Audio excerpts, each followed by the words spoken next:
Here is a fact the whole industry would love you to scroll past. In 2026, one hacking crew stole 76% of every dollar lost to crypto theft. Not 76% of one platform, 76% of the entire year. And they did it with essentially two attacks. The crew is North Korea's Lazarus Group. The money does not go to a yacht. It goes to a dictatorship that is short on hard currency and long on missile ambitions.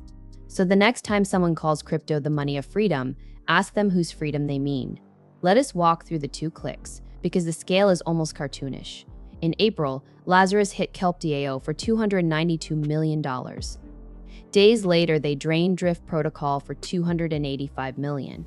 Add those two together and you are already past $500 million gone from two operations. These are not back alley scams.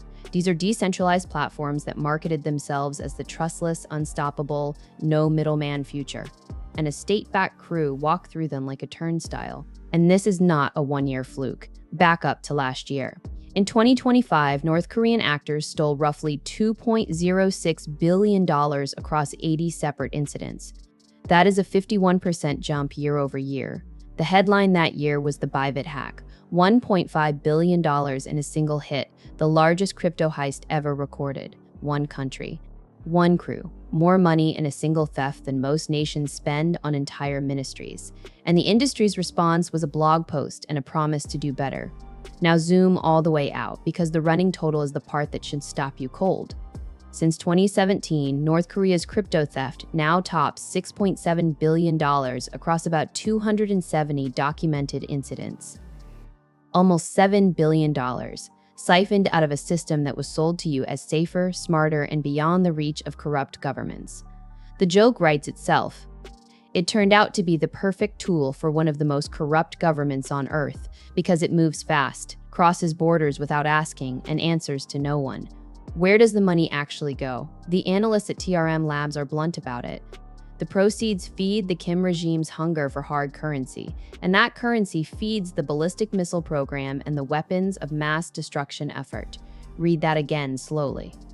The retail investor in some app, chasing a yield, clicking confirm on a bridge transaction, is one link in a chain that ends at a missile on a launch pad. Nobody signed up for that. But that is the receipt at the bottom of the cart. Here is the part that should make you angriest, and it is not the hackers. Of course, a hostile state is going to steal. That is what hostile states do.